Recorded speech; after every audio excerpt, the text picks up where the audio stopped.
Muhamedi dhe që ka për shpatet, ai nuk ka pas sukses me predikim. Ai ka ik nga Meka, se kanë pranu, ai kanë thakë puç qafe, nuk jeti profet, se nuk je pe linjeve profetve, as ke profeci, as ke mrekulli. Ka ik në Medin. Nga Medina çka bon ai, deri sa ka arrit ushtrin. Ai ka plaçkit karavane, këta te i bini shaku. Do me tha, këto janë referime islamike, nuk i krijoju këto. Çdo studiues i islamit i di këto.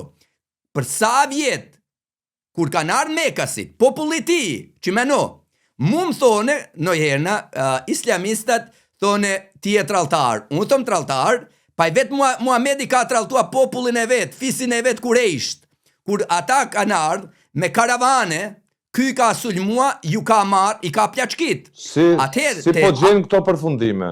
Këto janë në librat islame. Mundesh me lexuat e Ibn Shaku, mundet mu lexuat e Al-Kurtubi. Al-Kurtubi ka tafsiret e veta që fol për privilegjet e Muhamedit. Nga plaçka, thot Al-Kurtubi, këta din çdo studiues.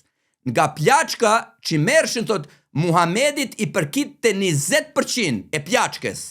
Tash ti meno, nëse do me formua një ushtri, njekësit e tu, si është me mira mënyrë më u tha, hej, po plaçkisim, po pushtojmë, kini me marë plaçkën, e pas aty të vine këto tjetra premtimet, që nëse vdeknin rrugën e Allahut, kini me pa spaktit thot 72 virgjër, do me tha gra e virgjër në xhenet. Tash menoj e ti një adoleshent, në atë kohë, apo lësot, që janë dhe shprum në jetë, e ti thua, në xhenet, keme i pas spaktit 72 virgjnesha, aj normal se bon që ka thot sura nat 111, vrajnë e vritën e rrugën e Allahut. Nga jo kohë, Muhamedi, pas aty fiton ushtri, merë pushtet. Atë në thot, aj që i mohon fejnë islame, është e Buhariu, është e Muslimi, thot vriteni. Këta janë hadithet e vërteta, ju thone hadithet sahih. Unë kur ju thom njerëzve se shkrua këto, muslimant me ronë thone, ti re, po unë ju jap me referime, në gjdo video i vej referimet, që të lexojnë.